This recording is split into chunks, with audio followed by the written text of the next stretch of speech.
నమస్తే, నేను ప్రశాంత్. అసెంబ్లీలో జగన్కి త్రిపుల్ ఏ సీటు కేటాయించాడు. మరి ఏం జరిగింది, ఏం జరుగుతుంది, దీని గురించి మాట్లాడేందుకు ప్రస్తుతం మనతో పాటు టీడీపీ స్పోక్స్ పర్సన్ సూర్యదేవరలత గారు ఉన్నారు. నమస్తే అండి. నమస్తే మేడం, వైఎస్ జగన్ గారికి ఇప్పుడు త్రిపుల్ ఆర్, సో అసెంబ్లీలో అసలు ఏ సీటు కేటాయించాడు?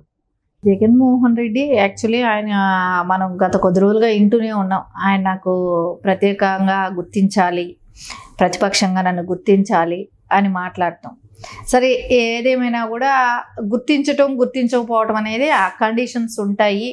దాని ప్రకారమే ఇప్పుడు కూటమి ప్రభుత్వం నడుచుకుంటుంది. ఆయన నాకు మెజారిటీ లేకపోయినా, నాకు అన్ని సీట్లు లేకపోయినా నన్ను గుర్తించాల్సిందే అనేది ఆయన మొండిపాటు. ఆయన కూడా గతంలో చెప్పాడు కదా, 23 ఎప్పుడైతే తెలుగుదేశం పార్టీకి వచ్చినప్పుడు మీకు అపోజిషన్ కూడా దక్కకుండా చేస్తాం, ఉన్న 5 మందిని కూడా మేము తీసేసుకున్నాం అంటే, ఇంకో 5 మందిని తీసేసుకున్నాం అంటే మీకు అపోజిషన్ కూడా ఉండదని చెప్పి మాట్లాడారు. సరే, తీసేయాలనే దానికి రకరకాల ప్రయత్నాలు చేశారు. మళ్ళీ అసెంబ్లీకి రానివ్వకుండా చేయాలనే దానికి రకరకాల మాటలు మాట్లాడారు. అవన్నీ కూడా మనకు తెలిసిన విషయాలే, చూసాం కూడా. సరే, ఈ రోజున ఆయనకి ప్రతిపక్ష హోదా ఇవ్వకపోయినా అంటే ఆ స్థానం అయితే ఏ సీట్లు అయితే కూర్చుంటారో ప్రతిపక్ష నాయకుడు, ఆ సీట్ అయితే ఆయన కేటాయించడం జరిగింది. అంటే ఏంటంటే, ఇప్పుడు ఆయన ఒక పార్టీకి లీడర్ అంతవరకే చూడటం జరుగుతుంది. ఒక ఎమ్మెల్యే ఆ లీడర్గా ఉన్నాడు కాబట్టి ఆయన ఒక అధ్యక్షుడు, ఆ పార్టీకి ఒక అధ్యక్షుడుగా, ఒక మాజీ సీఎంగా చూస్తారు. అంతకుమించి ప్రత్యేకంగా ఆయన్ని గుర్తించాలి, నేను ప్రతిపక్షంగా ఉండటానికి నాకు ఆ హోదా కల్పించాలంటే అది కల్పించడానికి కుదరదు. రాజ్యాంగం ఏదైతే ఉంటుందో అదే నడుస్తుంది. సో అందుకని అయితే ఆయన అడిగినట్టు అయితే జరగదు. కానీ ప్రతిపక్ష హోదాలో ఉన్న అధ్యక్షులే వాళ్ళైతే ఎక్కడ కూర్చుంటారో ఆ ప్లేస్లో అయితే ఆయన కూర్చోపెట్టడం అయితే జరుగుతుంది. తర్వాత ఉప ముఖ్యమంత్రులకి ఎక్కడ స్థానం కానివ్వండి, మినిస్టర్స్కి, సీనియర్ లీడర్ అంటే సీనియర్ లీడర్స్ మీన్స్ అంటే చాలాసార్లు ఎమ్మెల్యేలు అయిన వాళ్ళు ఉంటారు. అంటే ఫస్ట్ టైం ఎమ్మెల్యే కాకుండా చాలాసార్లు, ఒక 4 సార్లు అయిన వాళ్ళు, 5 సార్లు అయిన వాళ్ళు ఇలా ఉంటారు. కాబట్టి వాళ్ళకి సీనియారిటీ ప్రకారం వాళ్ళకి ఆ స్థానాలు కల్పిస్తారు. నారా చంద్రబాబు నాయుడు గారికి ముఖ్యమంత్రి హోదాలో ఆయనకి ఇప్పుడు హోదా ఫస్ట్ సీట్ ఉంటుంది కాబట్టి ఆ స్థానంలో ఉంటారు. 39వ స్థానం సీట్ అయితే పవన్ కళ్యాణ్ గారికి ఇవ్వటమే కానివ్వండి, ఈ ప్రతిపక్ష హోదాలో ఉన్న అధ్యక్షులకి వాళ్ళకైతే ఏ సీట్ కేటాయిస్తారో అది జగన్మోహన్ రెడ్డి గారికి కేటాయించడం కానీ జరిగింది.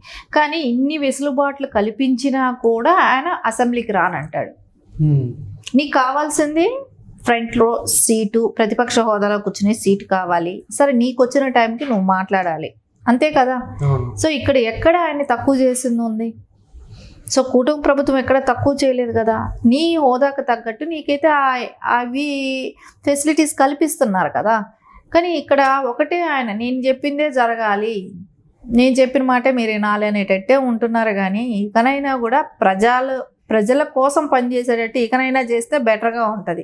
మళ్ళా నన్ను ఏదో తక్కువ చేస్తున్నారు, ఇచ్చేస్తున్నారు అంటే ఆయనకి అసలు యాక్చువల్లీ ఆయనకి అసెంబ్లీకి రావటమే ఇష్టం ఉండదు. ప్రజల కోసమే కాదు, ఉన్న 11 మంది కోసం కూడా పనిచేసేలాగా లేడు జగన్ అని చెప్పేసి బయట చాలా మంది అంటున్నారు. అదేవిధంగా ఉన్న ఇప్పుడు వైసీపీ నేతలు, వైసీపీ కార్యకర్తలు ఎవరైతే ఉన్నారో వాళ్ళు కూడా సాటిస్ఫాక్షన్ అవ్వట్లేదు. సో అనుకున్నది ఒకటి అయింది ఒకటి అన్నట్లు. సో అంటే వీళ్ళు ఒక ఎక్స్పెక్టేషన్స్ పెట్టుకుంటే దానికి మాత్రం జగన్ గారు సపోర్ట్ చేస్తలేరు అన్నట్లుగానే ఉన్నాయి అని చెప్పేసి బయట అనుకుంటూ ఉన్నారు. అంతే కదా. ఇప్పుడు వాళ్ళ ఎమ్మెల్యేలు ఏంటంటే కొంతమంది, ఒక 4 వరకు ఉన్నారు కొత్తగా ఎమ్మెల్యేలు అయిన వాళ్ళు. వాళ్ళకి ఎట్లా ఉంటుంది, అసెంబ్లీకి వెళ్ళాలి, అక్కడ నియోజకవర్గం సమస్యలు మాట్లాడాలి, వాళ్ళ నియోజకవర్గ సమస్యలు ఏమైనా ఉంటే దాన్ని తీర్చుకోవాలి, దానికి వచ్చే ఫండ్స్ తీసుకోవాలి, నియోజకవర్గం డెవలప్ చేసుకోవాలనే ఆలోచన కూడా ఉంటుంది. ఎందుకంటే కొత్తగా ఎమ్మెల్యేలు అయిన వాళ్ళు ఉంటారు. సరే, రేపు పొద్దున మళ్ళీ వాళ్ళకి రాజకీయ భవిష్యత్తు కావాలనుకున్న ఏ ఎమ్మెల్యేకైనా కూడా రాజకీయ భవిష్యత్తు కోరుకుంటారు, మిగతా 10 మంది అయినా కూడా అనుకున్నాం. సో వాళ్ళకి అసెంబ్లీకి వెళ్ళి వీళ్ళ బాధలు ఏమీ చెప్పనప్పుడు ఇంకా వాళ్ళకి ఏమొస్తుంది? సో జగన్మోహన్ రెడ్డి గారు వద్దు అని అంటే వీళ్ళు మానేసేయాల్సి వస్తుంది. రేపు పొద్దున 60 రోజులు అసెంబ్లీకి సెక్షన్స్కి అటెండ్ అవ్వకపోతే అది రద్దు అవుతుంది కదా. రేపు బై ఎలక్షన్స్ వస్తాయి కదా. అక్కడ ఆయన అంటే రాజ్యాంగంలో ఉన్న ప్రకారం అయితే ఫాలో అవ్వాలి. మొన్న వచ్చాడు, వెళ్ళిపోయాడు. ఎప్పుడో ప్రమాణ స్వీకారం చేసే రోజు వచ్చాడు, వెళ్ళిపోయాడు. ఆ ఒక్క రోజు ఏదో అటెండెన్స్ ఉంటుంది, తర్వాత నుంచి అటెండెన్స్ కౌంటింగ్ కూడా లేదు. సో ఇవన్నీ చూసుకుంటే నెక్స్ట్ సెక్షన్స్కి అంతా కానీ ఆయన అటెండ్ అవ్వకపోతే ఖచ్చితంగా బై ఎలక్షన్స్ వచ్చే అవకాశాలు ఉంటాయి. అవును. ఎందుకంటే ఇంత లాంగ్గా కూడా ఎవ్వరూ అసెంబ్లీకి అటెండ్ అవ్వకుండా ఉండింది లేదు. అది జగన్మోహన్ రెడ్డి గారు ఒక్కళ్ళే ఇట్లాంటి పనులు చేస్తున్నారు ఇక్కడ. అది కూడా కాకుండా ఆయన రాడు, ఆయనతో పాటు వాళ్ళ ఎమ్మెల్యేలు కూడా పంపడం. ఇప్పుడు కొన్నిసార్లు సందర్భాల్లో చూస్తే లీడర్స్ అందరూ కూడా వెళ్ళి ఎమ్మెల్యేస్ అయినా పార్టీ అధ్యక్షుడు రాకపోయినా కూడా పార్టీ నాయకుడు రాకపోయినా కూడా వాళ్ళు వెళ్ళిన సందర్భాలు చాలా వరకు ఉన్నాయి. మళ్ళీ వాళ్ళ ఎమ్మెల్యేల తరపున కూడా ఇంకా వీళ్ళే మాట్లాడతారు. కానీ ఇక్కడ చూసుకున్నట్లయితే కనుక వీళ్ళ ఎమ్మెల్యేలను మాట్లాడనిస్తలేరు. ఆయన జగన్ గారు కూడా ఎక్కువ అసెంబ్లీలో కూడా అసలు మనకు ఎక్కువ మాట్లాడినట్టు కూడా అనిపిస్తలేదు. ప్రశ్నించాలి, ఏదైనా ఉంటే ధైర్యంగా అడగాలి. కానీ ఇప్పుడు చూసుకున్నట్లయితే కనుక భయపడ్డట్టు వాళ్ళ మనకు కనిపిస్తుంది. ఎప్పుడు కూడా మీరు ఒకటే ఆయన రాజకీయ జీవితంలో చూస్తే ఆయన వెళ్ళడు, ఆయన ఎమ్మెల్యేలను కూడా వెళ్ళనివ్వడు. వెళ్ళనివ్వట్లేదు. అరెస్ట్లని దృష్టిలో పెట్టుకుని ఏమైనా భయపడుతున్నారు అంటారా? అరెస్టులు దృష్టిలోకి అసెంబ్లీలో దీనికి భయం అనేది అది కాదు. అక్కడ ఏంటంటే గత 5 ఏళ్ళు జరిగిన అరాచకాలు అక్కడ డిస్కషన్ వస్తుంది, అది మళ్ళీ ఎక్కడ బయటపడతాయి, అవన్నీ బయటపడతాయి. సో దానికి వీళ్ళు రెస్పాండ్ ఏం చెప్పుకోలేని సమాధానాలు చెప్పుకోలేరు. సో అందుకని మనం వెళ్ళకుండా ఉండటం బెటరు అనే ఆలోచనతో వాళ్ళు వెళ్ళకపోవటమే జరుగుతుంది అక్కడ. సో ఓన్లీ అదే.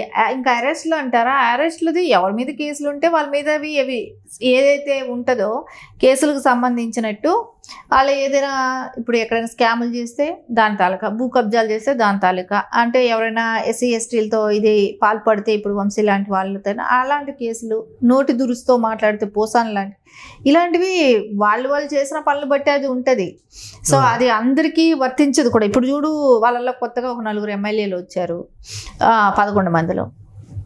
వాళ్ళకి ఎలా ఉంటాయి, కేసులు ఏమీ ఉండవు కదా. వాళ్ళు రాజకీయానికి కొత్తగా వచ్చారు, అంటే ఎమ్మెల్యేలు కొత్తగా అయ్యారు. 151 మంది గెలిచారు, వాళ్ళందరి మీద కేసులు ఉంటాయా? గతంలో గెలిచిన వాళ్ళు ఎంపీలు ఉన్నారు, వాళ్ళందరి మీద ఉండవు కదా. ఇక్కడ ఒకటే, ఎవరైతే తప్పు చేశారో వాళ్ళ మీద కేసులు ఉంటాయి. వాళ్ళకి భయం ఉంటుందేమో, అందరికీ ఎందుకు భయం ఉంటుంది? జగన్మోహన్ రెడ్డి గారి మాట విని నోటుకు వచ్చినట్టు మాట్లాడి చేసిన వాళ్ళు ఎవరైతే ఉంటారో వాళ్ళకి భయం ఉంటుంది. వీళ్ళకి అందరికీ ఏమీ భయపడాల్సిన వల్ల అందరూ ఇచ్చేయాల్సిన అవసరం కూడా లేదు దీని గురించి. ఓన్లీ ఆయన అక్కడికి వచ్చి సమాధానం చెప్పలేడు. అసెంబ్లీకి వచ్చి గత 5 ఏళ్ళు జరిగిన అవి ఏవైతే ఉన్నాయో దానికి సమాధానం చెప్పలేక రావటం ఇష్టం లేదు. దానికోసం ఇది ఒక సాకుగా చూపిస్తున్నాడు, ఒక బూచిగా చూపిస్తున్నాడు. అందుకోసం వచ్చే అవకాశం అయితే కనపడటంలే. అందులో మళ్ళీ వైసీపీ పార్టీలో కూడా ఇప్పుడు ఈ మధ్యకాలంలో చాలా మంది రాజీనామా చేస్తున్నట్లు కూడా మనకు వినిపిస్తుంది. అంటే ఎందుకని? అంటే మనకు తెలిసిందే కదా, అందరూ కూడా వెళ్ళిపోవటం కానివ్వండి, ఓడిపోవటానికి కారణమే జగన్మోహన్ రెడ్డి గారే అనటం కానివ్వండి. ఎందుకంటే ఆయన ప్రజల దాకా వెళ్ళలేకపోయాము, మేమే వచ్చి జగన్మోహన్ రెడ్డి గారిని కలవలేకపోతే ఇంక మేము ప్రజల్లోకి ఆయన్ని ఎక్కడ తీసుకెళ్తాము, గ్రౌండ్ లెవెల్లో ఏం జరుగుతుందని మేమే ఆయనతో మాట్లాడలేనప్పుడు అని చెప్పేది వాళ్ళ నాయకులు చెప్పిన మాటే. సరే మళ్ళీ అవే రిపీట్ అవుతున్నాయి, ఇప్పుడు మళ్ళీ కలవలేకపోతున్నారు. ఇవన్నీ చూసినప్పుడు ఖచ్చితంగా వాళ్ళకి ఇంతో మనుగడ కష్టం అవుతుంది. పార్టీ ఎదిగేది ఉండదు, ఏమీ ఉండదు. పార్టీ ఇప్పటికే 11 మందిది కూడా ఎంతమంది వెళ్ళిపోతున్నారో చూస్తున్నారు. కొంతమంది వెళ్ళిపోయిన వాళ్ళని కూడా చూసాం కాబట్టి, పెద్ద పెద్ద నాయకులే వెళ్ళిపోయారు. అలాంటప్పుడు ఇంక ఇది కష్టమని ఎవరు భవిష్యత్తుకు వాళ్ళు చూసుకుందామని వెళ్ళిపోయే వాళ్ళు వెళ్ళిపోతున్నారు. Thank you madam. నమస్తే.